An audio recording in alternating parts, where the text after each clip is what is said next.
Donc cette aventure a commencé lorsque Max a rencontré un guide local en Bolivie et il m'a alors appelé pour me dire « Est-ce que t'es chaud? On part faire 15 jours de survie dans la jungle ». Et évidemment, moi j'étais super excité et je lui ai dit « Attends-moi là, j'arrive ».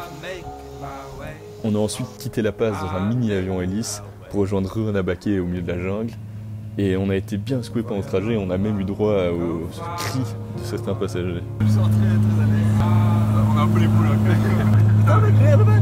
On est à la même hauteur, c'est moi, mec.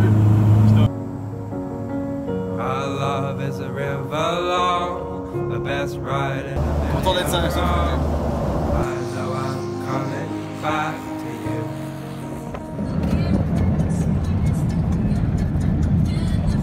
en route pour la jungle. Là c'est parti, 15 jours de survie dans la jungle bolivienne. On va être complètement en autonomie, bouffer ce qu'on trouve. Donc on vient d'être droppé à Tequere, au village de Tequere. Et on va donc marcher pendant 4 jours et ensuite arriver à une rivière. On va construire un radeau et descendre la rivière sur le radeau pour ensuite arriver au village de Tigre.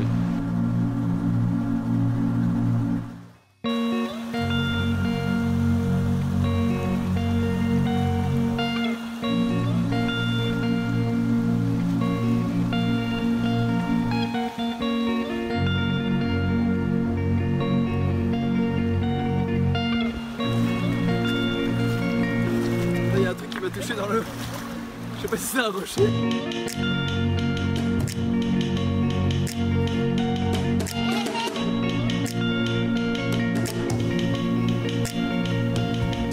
On est en pleine tempête tropicale, premier soir. Super.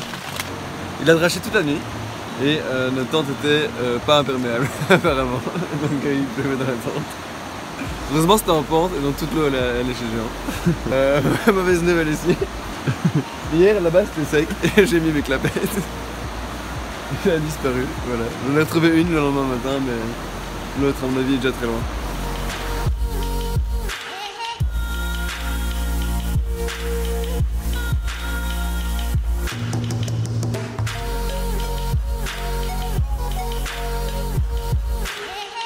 Voilà, on vient de voir une des plus grandes fourmis de la jungle, qui est gigantesque, aussi grand que l'avant de mon pouce. Et elle fait apparemment super mal, aussi mal qu'une blessure par balle. Et donc voilà, on n'a pas envie de se faire piquer. En plus, on peut utiliser sa tête comme point de suture. Elle referme ses crocs sur la plaie et puis ça tient pendant quelques jours.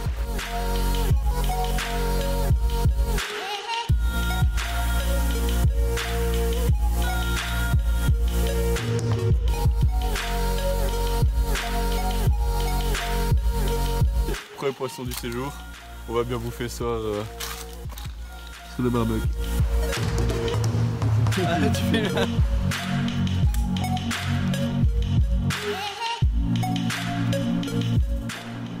Là, c'est une trace de tapir, plus gros animal de la jungle, ça fait jusqu'à 240 kg.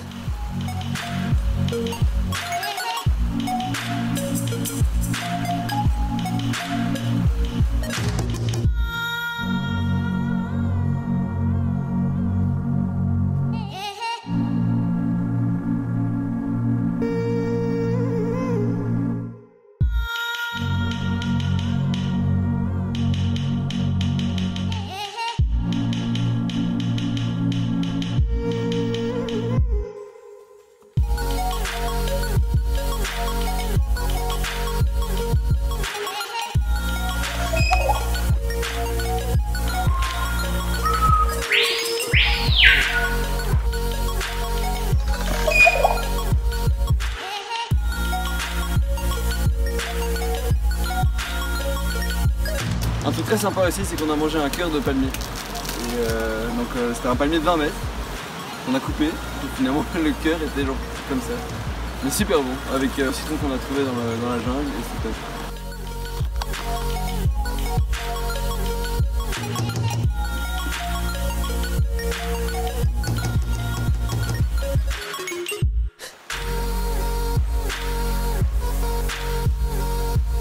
On vient de monter un camp au milieu de nulle part.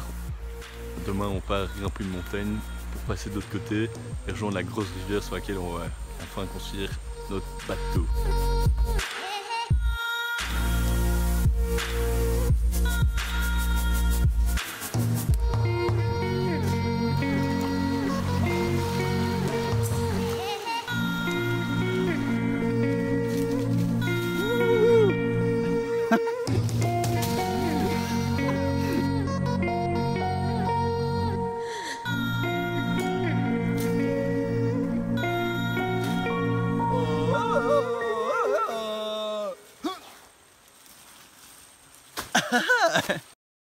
Ok, donc là ça fait 4 jours qu'on marche dans la jungle et on est un peu en train de se dire putain mais qu'est-ce qu'on fout là? Il y a des abeilles partout, des sandflies aussi partout, on se fait vraiment bouffer de tous les côtés. Quand on voit ça on se dit la jungle est quand même bien hostile parce que voilà, on voit plein de bêtes qui pourraient nous tuer, nous manger. Là, et apparemment ici il y a un jaguar pas loin, ce serait marrant de le voir quand même. Donc un peu le bordel ici. Mais sinon à part ça, c'est plutôt sympa. Tóxica, amigo. Sí, esta familia de tarántulas, pero esta es más tóxica que tarántulas.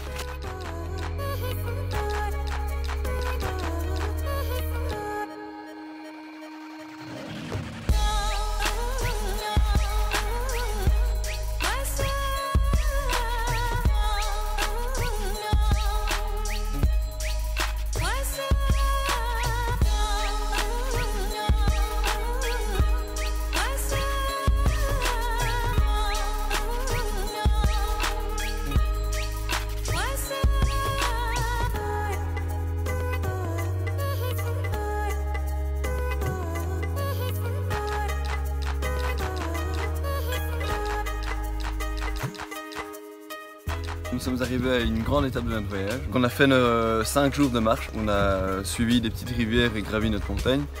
Et donc aujourd'hui on est arrivé à notre rivière principale qui s'appelle Rio Madidi. Et donc c'est la rivière sur laquelle nous allons construire notre barque et continuer donc le reste du trip. Ici on a encore marché 2-3 jours le long de la rivière parce qu'il y a encore beaucoup de petits rapides et une profondeur trop basse pour faire notre radeau. On a aussi appris une mauvaise nouvelle en arrivant à Rio Madidi. On peut plus se baigner dans la rivière parce qu'il y a 3 sortes d'animaux qui peuvent être dangereux, donc les caïmans et les alligators. Les stingrays, donc ce sont les raies qui piquent avec leur queue, donc qui peuvent faire très mal. Et il y a aussi les anguilles électriques qui peuvent tuer d'un coup sec, donc faut faire attention.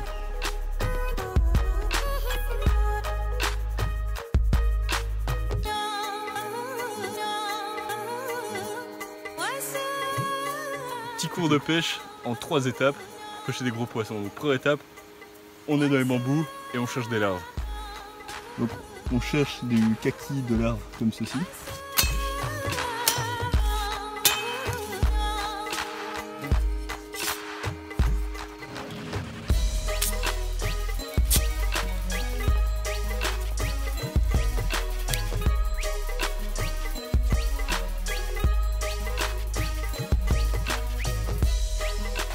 Deuxième étape, on pêche des petits poissons, on prend notre canne à pêche en balsa, on attache notre valve.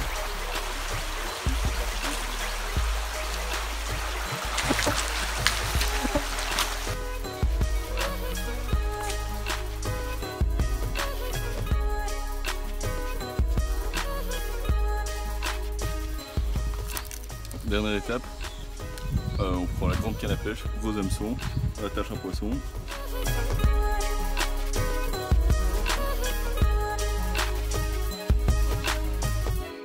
Et voilà, c'est comme ça qu'on rattrape un gros poisson pour le dîner.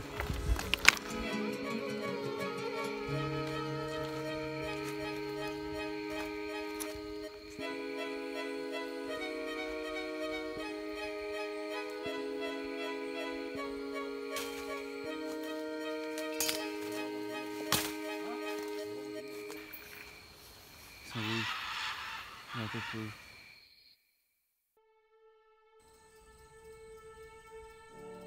Alors cet après-midi, on n'a pas changé de camp, on a fait une petite balade dans la jungle sans sac, on a mangé des termites. On a vu des fire ants, c'est assez marrant, ces fire ants, en fait elles vivent en symbiose avec des arbres, donc elles vivent dans l'arbre et en échange elles protègent l'arbre contre les termites, toutes les autres bêtes et toutes les autres plantes autour. Donc quand on regarde ces arbres, il n'y a vraiment rien d'autre au sol, ils sont protégés par des fourmis de feu.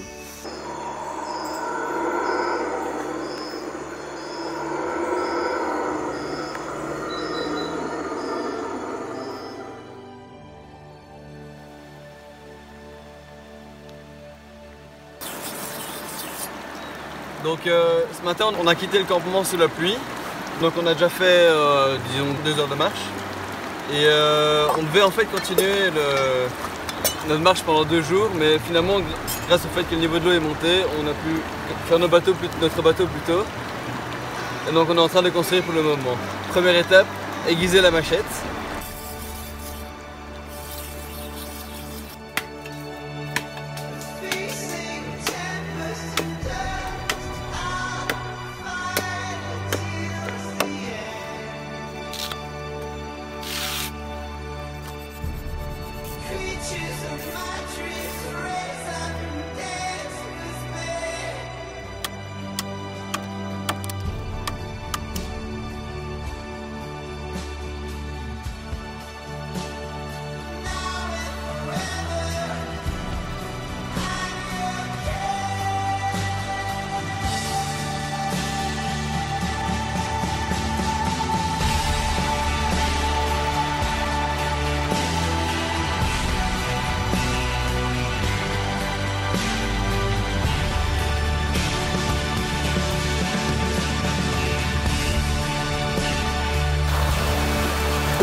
les vagues, les vagues.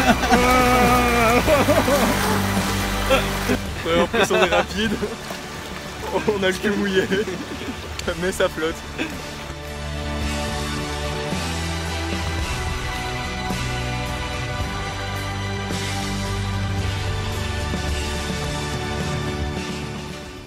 Là ça fait 8 jours qu'on est dans la jungle, qu'on a vu pas un chat à part nos deux Boliviens et nous deux. Pas d'internet, complètement déconnecté. Et là on se dit un peu, qu'est-ce qu'on aurait envie de se faire, genre une bonne pizza. Une bonne crêpe au Nutella. Ouais, c'est là on bouffe du riz, du poisson, des termites, Des petits trucs, des petits fruits des fruits, des trucs Ouais. depuis 8 jours, rien d'autre. Et voilà, c'est le moment où on a envie de se faire une bonne bouffe quand même. D'ailleurs, avant-hier, j'ai rêvé que je mangeais un steak frites. C'est quand même. Ouais. J'ai quand même jamais fait ça.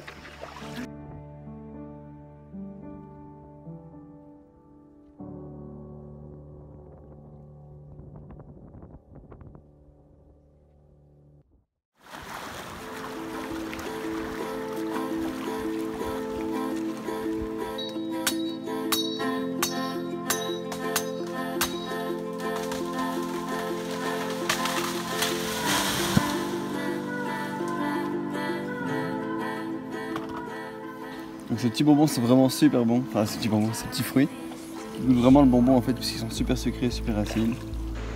On a eu notre première journée de bateau, au début c'était tranquille, on naviguait, on voyait des oiseaux, trop chill. Puis à un moment donné où on s'est dit bon on va se faire un gros torrent, un des derniers de la journée. Et au milieu du torrent, voilà, il y a le bateau qui a commencé à peu se détacher, il y a des bois qui sont partis tout seuls, les sacs qui se défaisaient. On avait genre des bananes qui sont parties, des bouteilles qui sont parties, on avait plein de matos qui sont vraiment partis mais on était resté bloqués dans notre île. Et là voilà, on était toujours au milieu du torrent donc il fallait continuer. Et là c'était la partie bien stressante, on se disait bon là c'est sûr qu'au moins un d'entre nous va se casser la jambe. Il fallait en un coup débloquer le bateau, sauter dessus à plat ventre avec les jambes qui tournaient dans la rivière et faire tout le reste du torrent en mode aléatoire sans se guider. C'était un peu premier gros stress du voyage, mais heureusement tout s'est bien passé. On a juste perdu un peu de matos de pêche, quelques bouteilles Et des fruits. Et surtout Ouais. nos bananes qu'on avait 10 récoltées. kilos de bananes au moins qu'on a Ouais. perdu. Et des fruits Et- super bons aussi. Des petits fruits jaunes qui goûtent les bonbons là, tout perdu, ça c'était triste. Voilà le dîner de ce soir. Un bon gros catfish. Voici notre second bateau. Ben voilà, on espère qu'il va tenir la route, il va tenir au moins 5 jours. Donc s'il n'y a pas trop de torrents ou tout du genre, ben, ça devrait aller. Stuck, I can't move. This is not going well. The doors keep on closing. Every time I Alors ici le poisson-chat il a 3 épines qui sont venimeuses. À part ça les deux sur les côtés. Donc dès qu'on le pêche il faut lui couper les nageoires.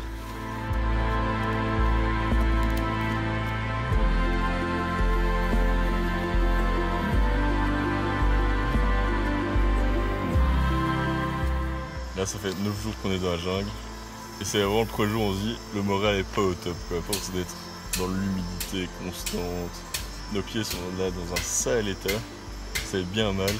Et on se dit un peu genre comment on va faire pour le prochain jour pour marcher et tout. Le moral pas au top à cause des pieds surtout. Ouais. Donc aujourd'hui on a eu une super journée en fait. Donc, à cause de nos pieds qui étaient un peu tout mal à cause de l'humidité, donc ils étaient un peu en train de pourrir quoi. Donc, on a dû les garder au sec toute la journée, donc on est resté au camp. On a commencé par pêcher. Notre deuxième guide, donc Denis, a pêché un immense poisson de 30 kg. Une fois sorti de l'eau, on s'est rendu compte qu'il y avait beaucoup trop à manger dans ce poisson, donc on l'a relâché. On a aussi vu un caïman, on en voit souvent la nuit avec les yeux qui brillent. Et on a vu des capuchin monkeys, donc ce sont des petits monkeys comme ça, tout mignons. On les a vus sauter dans les arbres et on a pu un peu s'approcher. On a vu genre des vautours qui volaient assez proches de nous. Et on a vu 2 gros tapirs aussi, genre 200, 230, 240 kilos. Et donc voilà, donc finalement c'était vraiment une super journée. On a vu vraiment plein de beaux animaux et c'était vraiment super.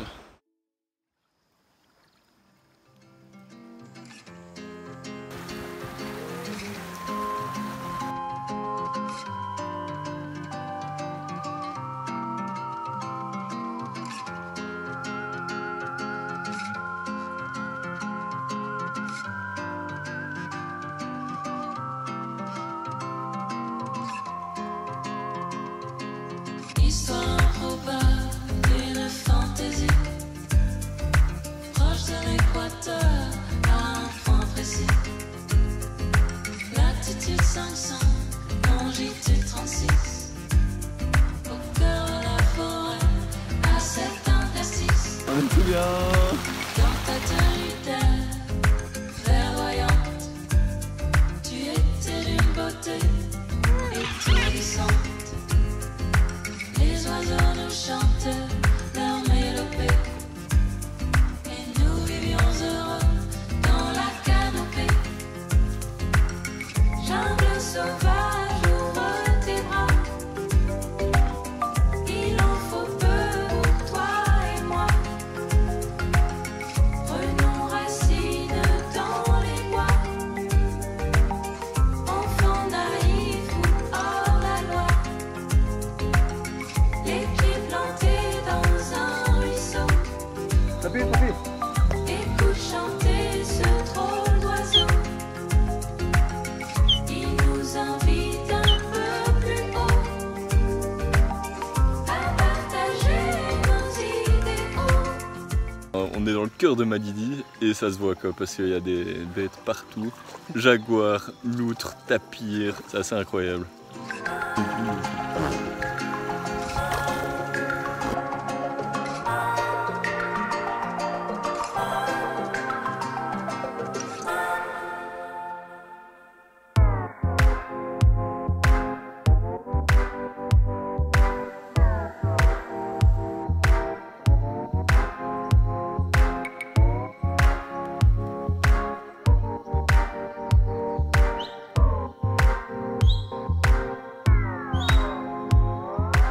Histoire mémorable, t'es la rêverie que nous vivions ensemble en Amazonie. Un retour aux sources, vie sans artifice. À deux dans la... Bon, la fin du 13e jour, on a abandonné le bateau et il nous reste encore 2 grosses journées de marche, genre de 7 heures, pour arriver à un petit village qui s'appelle El Tigre. D'une jungle exubérante, des arbres millénaires nous ont adoptés, et nous vivions heureux dans la canopée. Jungle sauvage, ouvre tes bras. Il en faut peu pour toi et moi. Prenons racine dans les bois. Enfants naïfs ou hors la loi. Les pieds plantés dans un ruisseau. Et voilà, c'est ici que l'aventure s'achève. On est arrivé au village de Tigre, qui est un petit village perdu au milieu de nulle part, plein de charme, les gens sont vachement sympas. Demain, on a encore 9 heures de route sur des pistes, mais après on sera de retour à Rurrenabaque, la petite ville la plus proche d'ici, et on pourra prendre un petit avion pour rentrer à La Paz et revenir à la vraie civilisation. Entre temps, on a vécu un vraiment super voyage. C'était incroyable. Donc, on a vu des milliers de choses dans cette jungle immense, des centaines d'animaux, de magnifiques paysages. Pas un humain. Et on a vraiment été nourris quasiment 100% de la jungle. On avait juste du riz et quelques condiments. Et ensuite, c'était du poisson, des fruits, des insectes. Vraiment, c'était vraiment dingue.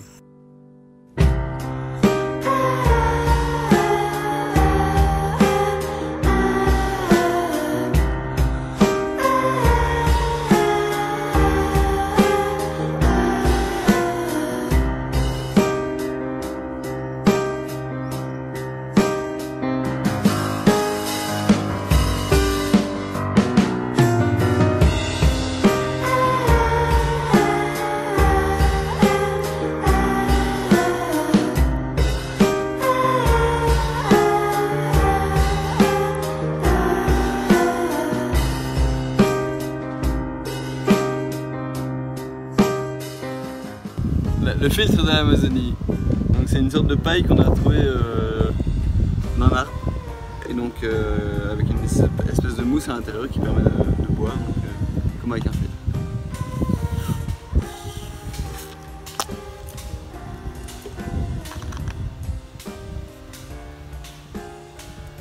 C'est délicieux. Je fume pas juste mon slip,